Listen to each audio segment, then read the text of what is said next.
Degree, engineering, PG పూర్తి చేసి కూడా ఉద్యోగాలు లేకుండా నిరాశగా ఉన్నారా? బ్యాంకు ఉద్యోగాలైతే బాగుంటాయి కానీ పోటీ పరీక్షల శిక్షణా సంస్థల్లో ఫీజు మీకు భారంగా అనిపిస్తుందా?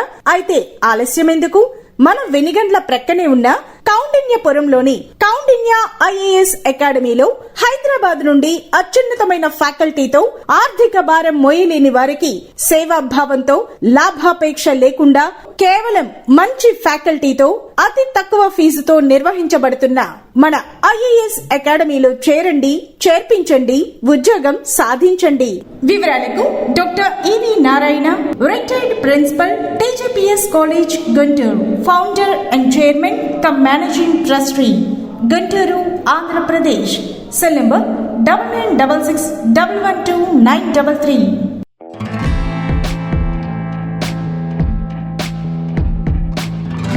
SHO APTV ప్రేక్షకులకు నమస్కారం. సామాజిక బాధ్యతల భాగంగా పలు అంశాలని ఎంపిక చేసుకొని ఆ అంశాల పట్ల ప్రజల్లో అవగాహన కల్పిస్తుంది SHO APTV యూట్యూబ్ ఛానల్. అందులో భాగంగా ఈరోజు భారీ బరువైన ఒక టాపిక్ తీసుకురావడం జరిగింది. అదే ఒబేసిటీ. అసలు ఈ ఒబేసిటీ, ఊబకాయం అంటే ఏంటి, దీనికి సంబంధించిన అంశాలని చర్చించేందుకున్నారు ప్రముఖ ఎండోక్రైనాలజిస్ట్ డాక్టర్ విబి కాశ్యప జన్నాభట్ల గారు. ముందుగా వారిని స్వాగతిద్దాం. నమస్కారం డాక్టర్ గారు. నమస్తే అండి. సో ఈరోజు సార్ ఒక బరువైన టాపిక్తో మీ ముందుకు వచ్చాను సార్. ముందుగా సార్, మనం అసలుకి ఒబేసిటీ, ఊబకాయం, దాన్ని డిఫైన్ చేయాలంటే మనం ఎలా డిఫైన్ చేయాలి సార్? ఎందుకంటే ప్రతి ఒక్కరికి చాలా ఈ డౌట్లు ఉంటాయి. ఎంత బరువు ఉంటే ఊబకాయం అనొచ్చా లేదనేది చాలా సందేహాలు ఉన్నాయి ప్రజల్లో. దాన్ని మీరు నివృత్తి చేయండి సార్. ఊబకాయం అనే దానికి ఖచ్చితమైన నిర్వచనం చూసుకుంటే అండి, మనకి అవసరం లేని unwanted excess of adipose tissue అంటే ఎక్కువగా ఉన్న కొవ్వు కణజాలం, అవసరం లేని ఎక్కువగా ఉన్న కొవ్వు కణజాలాన్ని ఊబకాయం అంటారు. కాకపోతే ఈ అవసరం లేకపోవటం ఏంది, ఎంత ఎక్కువగా ఉండాలనే దానికి ఒక్కొక్క మనిషికి ఒక్కొక్క రకమైన నిర్వచనం ఉంటుంది. కాబట్టి వరల్డ్ హెల్త్ ఆర్గనైజేషన్ వాళ్ళు అందరూ కలిసి ఒప్పుకొని బాడీ మాస్ ఇండెక్స్కి సంబంధించిన నిర్వచనం పెట్టారండి. బాడీ మాస్ ఇండెక్స్ అంటే ఏముందంటే ఎత్తుకు తగినంత బరువు.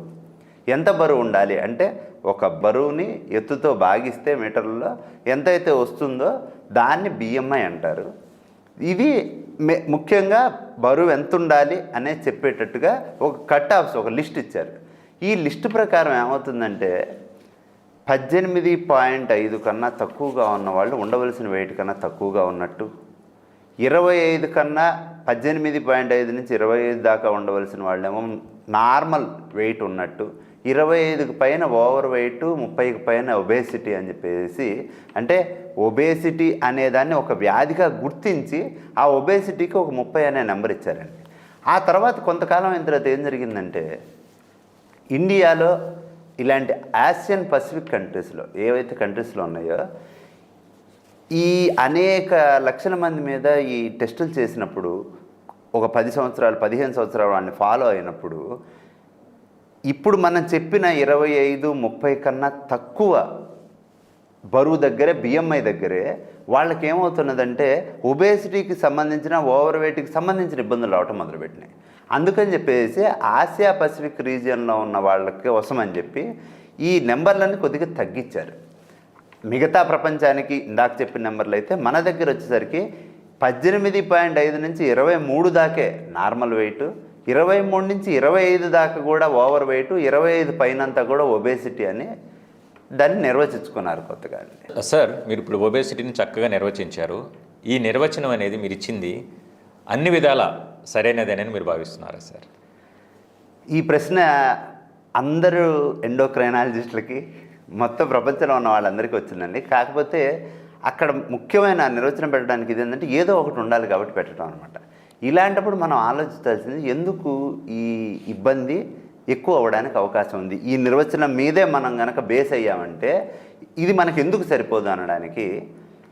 ఒబేసిటీ అనేదంటే ఇందాక చెప్పినట్టు కొవ్వు కణజాలం ఎక్కువ ఉండటం. కొవ్వు కణజాలంలో రకాలు ఉన్నాయండి. కొవ్వు కణజాలంలో 3 రకాల కొవ్వు కణజాలాలు ఉంటాయి. దాన్ని ఏంటంటే రంగుల్లో చెప్తారు. ఒకటి బ్రౌన్ ఎడిపోస్ టిష్యూ, తర్వాత రెండోదేమో ఎండ్లో వైట్ ఎడిపోస్ టిష్యూ అంటారు.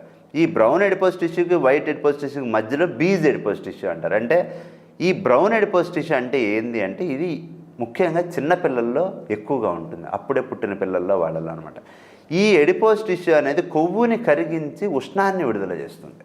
ఈ ఉష్ణాన్ని విడుదల చేయడం వల్ల శరీరానికి సరిపోయినంత వేడిని ఉంచగలుగుతుంది. చిన్నపిల్లల్లో ఏంటంటే ఎక్కువ సర్ఫేస్ ఏరియా ఉంటుందన్నమాట. అంటే బాడీ మీద లోపల ఉండే ఎంతైతే బరువు ఉంటారో ఆ బరువు కన్నా కూడా బయట ఉండే చర్మం చాలా పెద్దదిగా ఉంటుంది. అందుకని ఎక్కువ వేడి బయటకు వెళ్ళిపోతూ ఉంటుంది అనమాట. వాటి నుంచి కాపాడటం కోసం ఈ బ్రౌన్ ఎడిపోస్ టిష్యూ అనేది పనిచేస్తుంది. కానీ ఎప్పుడైతే ఎదుగుతూ ఉన్నాడో ఈ బ్రౌన్ ఎడిపోస్ టిష్యూ ఆ ఉష్ణాన్ని విడుదల చేయాల్సినంత అవసరం ఉండదు. లోపల శరీరంలో కండరాలు అయితేనేమి మిగతా పార్ట్లు అయితేనేమి సఫిషియెంట్గా పెరిగి వాటికి కావాల్సిన ఉష్ణాన్ని అవే జనరేట్ చేయటం, ఆ కోర్ బాడీ టెంపరేచర్ అంటారు, లోపల ఒక టెంపరేచర్ని అది మెయింటైన్ చేస్తుంటుంది. అందుకని ఇదేమవుతుందంటే కొవ్వు కణజాలను కొవ్వు నిల్వ చేసే వైట్ ఎడిపోస్ టిష్యూగా మారిపోతుంది. అయినప్పటికీ కూడా బాడీలో కొన్ని ప్రదేశాల్లో అంటే మెడ భాగంలో మళ్ళీ ఈ ఆర్గాన్స్ చుట్టూత కొన్ని ఆర్గాన్స్ చుట్టూత కొంత బ్రౌన్ కణజాలం అనేది మిగిలిపోతుందండి. ఈ వైట్ కణజాలం అనేది మళ్ళీ 2 రకాలుగా ఉంటుంది. ఈ వైట్ కణజాలం చర్మం కింద ఉండే వైట్ కణజాలం వైట్ ఎడిపోస్ టిష్యూ అయితే, ఈ లోపల ఆర్గాన్ లివర్ అయితే ఏదైతే ఉంది, జీర్ణాశయం ఏదైతే ఉంది, వీటన్నిటికీ చుట్టూతా ఉండే పొరని విజరల్ ఎడిపోస్ టిష్యూ అంటారు. ఇది కుటేనస్ కింద ఉండే చర్మం కింద ఉండేది, అది విజరాకి చుట్టూతా ఉండేది అని. ఇందాక మనం చెప్పిన బీజ్ ఎడిపోస్ టిష్యూ అంటే ఏంటంటే కొంత భాగం ఈ విజరల్ ఎడిపోస్ టిష్యూలో అయితేనేమి సబ్కుటేనస్ ఎడిపోస్ టిష్యూలో అయితేనేమి కొంత భాగం ఇటువైపుగా మారగలిగేది సరైన స్టిమ్యులేషన్ కనుక ఉంటే, దానికి కనుక సరైన ఉత్ప్రేరణ ఇస్తే అది బ్రౌన్ ఎడిపోస్ టిష్యూగా మారుస్తుంది. బ్రౌన్ ఎడిపోస్ టిష్యూ ఇందాక చెప్పినట్టుగా కొవ్వుని కరిగించి ఉష్ణాన్ని విడుదల చేయడం ద్వారా మనిషి బరువు తగ్గేటట్టు చేస్తుంది అనమాట. ఇప్పుడు మనకేమవుతున్నదంటే ఈ బిఎంఐలో ఈ 3 ఎడిపోస్ టిష్యూల్లో దేని గురించి మనం మాట్లాడాం, ఓన్లీ మొత్తం బరువుని ఒక విధంగా తీసుకుంటాం అనమాట. అసలు ఏ కొవ్వు లేదండి ఒంట్లో, ఓన్లీ బాగా జిమ్కి వెళ్ళి ఒక వస్తాదిలాగా తయారైన వ్యక్తి ఉన్నాడు, అతనికి కండరాలే ఉన్నాయి కానీ అతను బరువు ఎక్కువగా ఉన్నాడు. మరి దానివల్ల అదే రకమైన ఒబేసిటీకి సంబంధించిన వస్తాయా? రావు. కానీ మనకేందంటే ఎక్కువ మందిలో ఈ బిఎంఐ అనేది ఉపయోగపడుతున్నది కాబట్టి ఈ బిఎంఐ నిర్వచనంగా తీసుకోవడం జరిగిందండి. ఇప్పుడు మనం చాలా సందర్భాల్లో ఒక వర్డ్ వాడుతూ ఉంటాం సార్, ఒక ప్రోవెర్బ్ లాగా, అంతా మన మంచిగా అని చెప్పి వాడుతాం సార్. అదేవిధంగా ఈ ఒబేసిటీలో కూడా హెల్దీ ఒబేసిటీ లేదా మంచి ఊబకాయం అంటూ ఉంటుందా సార్? రీసెంట్గా ఒక 10-15 సంవత్సరాల నుంచి బాగా ఎక్కువగా వినిపిస్తున్న పదం అండి హెల్దీ ఒబేసిటీ అనేదాన్ని. పూర్తి పదం చెప్పాలంటే మెటబాలికల్లీ హెల్దీ ఒబేసిటీ, ఎంహెచ్ఓ అంటారు దాన్ని. మెటబాలిజమ్స్ అంటే శరీరంలో జీవన క్రియలకి ఇబ్బంది లేకుండా ఉన్న ఒబేసిటీని మెటబాలికల్లీ హెల్దీ ఒబేసిటీ అంటారు. దీనికి మన నిర్వచనం ఎలా చెప్పుకున్నారంటే, ముఖ్యంగా మెటబాలిజంకి సంబంధించిన డిసీజులు ఏవైతే ఉన్నాయో, యూరిక్ యాసిడ్ పెరగటం కానీ, శరీరంలో రక్తంలో కొలెస్ట్రాల్ పెరగటం కానీ, ఉత్త కొవ్వు ఎక్కువ ఉండటం కాదు రక్తంలో కూడా కొలెస్ట్రాల్ పెరగటం కానీ, డయాబెటీస్ లాంటి వ్యాధులు రావటం కానీ, మధుమేహం లాంటివి, బీపీ ఎక్కువగా ఉండటం కానీ, లేదా ఈ ఇన్సులిన్ రెసిస్టెన్స్ అని డయాబెటీస్ అప్పుడు మనం మాట్లాడుకున్నాం. ఇన్సులిన్ అనేది సరిగ్గా పనిచేయకపోవడం వల్ల అది ఎక్కువ విడుదలయ్యి డయాబెటీస్ రావడానికి ముందు కనిపిస్తుంది అనమాట. ఈ ఇన్సులిన్ రెసిస్టెన్స్ వల్ల వచ్చే పీసీఓఎస్ అనే ఆడవాళ్ళ నెలసరి సమస్యలకు సంబంధించిన వ్యాధులు కానీ, ఇటువంటి వ్యాధులు ఏమీ లేకుండా, ఇంకా చెప్పాలంటే ఈ ఒబేసిటీ ఎక్కువైన వాళ్ళు వచ్చే గుర్రక, కీళ్ళ నొప్పులు ఇట్లాంటివి కూడా ఏమీ లేకుండా బరువు ఎక్కువగా ఉన్న వాళ్ళని మెటబాలికల్లీ హెల్దీ ఒబేసిటీ కింద చేర్చారండి. కాకపోతే తర్వాత దాని మీద చేసిన పరిశోధనలో ఏం తెలిసిందంటే, రాత్రికి రాత్రి ఒబేసిటీకి సంబంధించిన ఇబ్బందులు రావు కాబట్టి ఒబేసిటీ లేకపోయే ముందు, ఒబేసిటీ వచ్చిన తర్వాత వ్యాధులకు మధ్యలో ఉండే పదార్థంగా దీన్ని విభజించారనమాట. అంటే మెటబాలికల్లీ హెల్దీ ఒబేసిటీలో ఉన్నాం కదా అని దాన్ని అలాగే వదిలేస్తే అది ఖచ్చితంగా మెటబాలికల్లీ అన్హెల్దీ ఒబేసిటీలోకి 3 నుంచి 10 సంవత్సరాల మధ్య కాలంలో రావడానికి అవకాశం చాలా ఎక్కువగా ఉంది. 90 నుంచి 95% మందికి వస్తుంది, మిగతా వాళ్ళకి ఇంకో 5 ఏళ్ళ తర్వాత వస్తుంది. అలా ఉంది. ఇప్పుడు సార్ మీరు చెప్పారు మెటబాలికల్లీ హెల్దీ ఒబేసిటీ గురించి చెప్పారు సార్. ఇప్పుడు నార్మల్ వెయిట్ ఒబేసిటీ, ఇప్పుడు జనరల్గా ఇది కూడా మనకు వినిపించే పదం సార్. దీనికి దానికి ఉన్న వ్యత్యాసం ఏంటి సార్? అసలు నార్మల్ వెయిట్ ఒబేసిటీ అంటే ఏంటి సార్? మనం ఇందాక చెప్పుకున్నట్టు ఒబేసిటీ అనే దానికి నిర్వచనం బిఎంఐలో చెప్పామండి. ఎప్పుడైతే బిఎంఐ అనేది వెస్ట్రన్ కంట్రీస్ వాళ్ళల్లో 25 కన్నా ఎక్కువ అవటం, మన దగ్గర అయితే 23 కన్నా ఎక్కువ అవటం అయితే అది ఒబేసిటీ కింద మనం ఖచ్చితంగా నిర్వచించేస్తాం. ఆ ఒబేసిటీ ఉన్న వాళ్ళల్లో మెటబాలిక్ డిజార్డర్స్ ఏవీ లేకుండా, జీవనక్రియలకు సంబంధించిన ఎటువంటి ఇబ్బంది లేకుండా ఉన్న వాళ్ళని మెటబాలికల్లీ హెల్దీ ఒబేసిటీ అంటాం. కానీ నార్మల్ వెయిట్ ఒబేసిటీ అంటే ఇక్కడ ఈ ఒబేసిటీ అనే దానికి నిర్వచనం ఈ బిఎంఐ నిర్వచనం కాదు. మనం ఇందాక చెప్పుకున్నట్టు అన్వాంటెడ్, అవసరం లేని అధికమైన కొవ్వు కణజాలం అనేది ఇక్కడ ఒబేసిటీకి నిర్వచనం. ఇక్కడ నార్మల్ వెయిట్ అనగానే బిఎంఐ నార్మల్లోకి పడిపోతుంది. 18 నుంచి 23 అన్నా ఉంటుంది, లేకపోతే వెస్ట్రన్ వాళ్ళలో 18 నుంచి 25 అయినా ఉంటుంది వాళ్ళకి. కానీ వాళ్ళలో అనవసరమైన కొవ్వు ఎక్కువగా ఉంటుంది. వాళ్ళకి కండరం అనేది తక్కువగా ఉండటం, ఎముక అనేది తక్కువగా ఉండటం, బరువు ఉండి ఎక్కువ భాగం కొవ్వు ఉంటుంది. ఈ కొవ్వు కూడా సాధారణంగా వాళ్ళు చూడడానికి పైనుంచి సన్నగా ఉన్న వాళ్ళలాగే కనిపిస్తూ ఉంటారు. ఎందుకంటే బిఎంఐ అనేది ఎత్తుకు తగిన బరువుకు సంబంధించింది కాబట్టి అది నార్మల్గా ఉంటుంది కాబట్టి. కానీ వాళ్ళకి విజరల్ ఒబేసిటీ అన్నిటికన్నా ప్రమాదకరమైన ఒబేసిటీ. ఇప్పుడు చెప్పిన 4 రకాల ఒబేసిటీలో ప్రమాదకరమైన ఒబేసిటీ విజరల్ ఒబేసిటీ. ఎందుకంటే అది హార్మోనల్గా కూడా చాలా యాక్టివ్గా ఉండే ఒబేసిటీ. ఈ యాక్టివ్గా ఉండే ఒబేసిటీ అనేది చాలా ఎక్కువగా ఉంటుంది వాళ్ళకి. అది ఉండటం వల్ల ఒబేసిటీకి సంబంధించి రావాల్సిన ఇబ్బందులు ఏవైతే ఉన్నాయో ఆ ఇబ్బందులన్నింటినీ వాళ్ళు ఫేస్ చేస్తారు. కాకపోతే వాళ్ళకి ఒబేసిటీ ఉండదు. వాళ్ళు కూడా మనకి ఎక్కువగా ఏం జరుగుతుందంటే చాలామంది వచ్చేవాళ్ళు నేను సన్నగానే ఉన్నానండి, అయినా సరే టైప్ 2 డయాబెటీస్ వచ్చిందంటున్నారు. నాకు ఎందుకు వచ్చింది? నాకు లేకపోతే నాకు సన్నగానే ఉన్నాను, నాకు పీసీఓఎస్ వచ్చింది, ఇంకా బరువు తగ్గండి అంటున్నారు మా డాక్టర్లు. ఎలా తగ్గుతామండి? అది ఎలా కుదురుతుంది? నేను ఉండాల్సిన దానికన్నా తక్కువ ఉంటున్నానండి.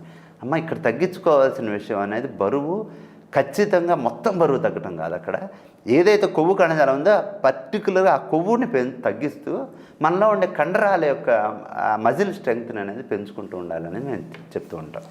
Excellent sir. ఇప్పుడు సార్ మార్కెట్లో హెర్బల్ ప్రోడక్ట్స్ ఉన్నాయి ఒబేసిటీని తగ్గిస్తామని చెప్పి, బెరియాటిక్ సర్జన్స్ ఉన్నారు సర్జరీలు చేస్తామని చెప్పి, ఇతరత్ర ఈ జిమ్ముల్లో ఆ పౌడర్స్ అని ఈ పౌడర్స్ అని చెప్పి కూడా చాలా ఉన్నాయి. సో ఈ ఒబేసిటీ ఉన్న వాళ్ళల్లో అసలుకి ఎవరు కరెక్ట్ సోర్స్ అయినటువంటి ఎండోక్రైనాలజిస్ట్ని సంప్రదించాలని మీరు అంటారు సార్?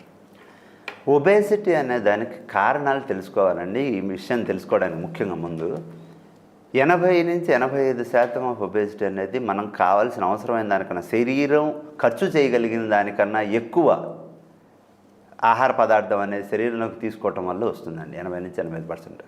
మిగతా వాటిల్లో ఒక 5 నుంచి 10% హార్మోన్ల యొక్క ఇబ్బందుల వల్ల జరుగుతాయి. ఇందాక నేను చెప్పినట్టు ఇన్సులిన్ రెసిస్టెన్స్, ఇన్సులిన్ సరిగ్గా పనిచేయకపోవటం కానీ, థైరాయిడ్ ఇబ్బందులు, థైరాయిడ్ హార్మోన్ తక్కువ అవటం వల్ల కానీ, లేదు కుషింగ్స్ సిండ్రోమ్ అంటే ఇందాక మీరు చెప్పినట్టుగా ఈ పొడులు లేకపోతే కీళ్ళవాతానికి వాడే మందులు, వీటిలో స్టెరాయిడ్ అనేవి కొన్ని ఇస్తారండి. ఈ స్టెరాయిడ్స్ అనేవి మనం గత ఎపిసోడ్లో చెప్పుకున్నట్టు అడ్రినల్ మీద పనిచేస్తే అడ్రినల్ విడుదల చేస్తే కార్టిసాల్ అనే హార్మోన్ ఎక్కువ చేయటం వల్ల వచ్చే ఈ కుషింగ్స్ కానీ, లేదు గ్రోత్ హార్మోన్, ఎదుగుదల హార్మోన్ అనేది కూడా ఎక్కువ అవటం వల్ల యాక్రోమెగాలి అనే ఒక ఇబ్బంది వస్తుంది. ఇట్లాంటి హార్మోన్లు ఎక్కువ అవటం కానీ, ఇలాంటి హార్మోన్కి సంబంధించిన ఇబ్బందుల వల్ల వచ్చే ఒబేసిటీ. ఇంకా మిగతా 5% 6%లో ఏముంటాయంటే బ్రెయిన్లో ఆకలి తగ్గిపోవడానికి సరిపోయిన పార్ట్ ఏదైతే ఉందో ఆ పార్ట్ హైపోథలామస్ పార్ట్ ఉంటుందండి. ఆ హైపోథలామస్ పార్ట్ ఎప్పుడైనా డ్యామేజ్ అయినప్పుడు, అక్కడ గడ్డలు పెరగటం ద్వారా కానీ, ఆపరేషన్ చేసినప్పుడు కానీ, తలకి దెబ్బలు తగిలినప్పుడు కానీ, తలలో రక్తం గడ్డలు కట్టినప్పుడు ఆ ప్రదేశానికి రక్త ప్రసరణ ఆగిపోవడం వల్ల కానీ, అవి డ్యామేజ్ అయినప్పుడు, లేదు జన్యుపరంగా శరీరంలో ఉన్న ఆకలిని నియంత్రించే కొన్ని ఎంజైములు కానీ, లేకపోతే కొన్ని రకాల హార్మోన్లు కానీ, లెప్టిన్ ఇట్లాంటి హార్మోన్లు ఉంటాయండి. ఈ హార్మోన్లు అనేవి సరిగ్గా ఉండకపోవటం కానీ, ఈ జన్యు సంబంధించిన ప్రాబ్లమ్స్ ఉన్నవాళ్ళు కానీ, లేదు ఎనీ ఒబేసిటీకి సంబంధించిన ప్రాబ్లమ్స్ ఫేస్ చేస్తున్న వాళ్ళు, అంటే ఇందాక చెప్పినట్టు ఒబేసిటీకి సంబంధించిన ప్రాబ్లమ్స్, దీని గురించి మనం ప్రత్యేకంగా మాట్లాడుకోవాలి. ఈ ఒబేసిటీకి సంబంధించిన ప్రాబ్లమ్స్ అయిన డయాబెటీస్ వచ్చిన వాళ్ళు కానీ, ఈ యూరిక్ యాసిడ్ పెరగటం వల్ల కిడ్నీలో స్టోన్స్ ఎక్కువగా పడుతున్న వాళ్ళు కానీ, లేదు గురక రావటం కానీ, కీళ్ళ నొప్పులు రావటం కానీ, ఇలా ఒబేసిటీకి సంబంధించిన ఇబ్బందులు వచ్చేవాళ్ళు కానీ, వీళ్ళందరూ కూడా ఈ ఎండోక్రైనాలజిస్ట్ని కలవటం వల్ల ఒక సంపూర్ణమైన వాళ్ళ ఆరోగ్యానికి సంబంధించిన ఒక గైడెన్స్ అనేది అందుకోగలుగుతారనేది నేను చెప్పగలుగుతానండి. Excellent sir. ఒబేసిటీ గురించి దాదాపుగా దీనికి సంబంధించిన విషయాలను చాలా లోతుగా మీరు మాకు అందించారు సార్. ఈ అంశానికి సంబంధించి మరికొంత లోతుగా వచ్చే వారంలో మళ్ళీ డిస్కస్ చేద్దాం సార్. ఈలోగా మీకు ధన్యవాదాలు సార్. Thank you.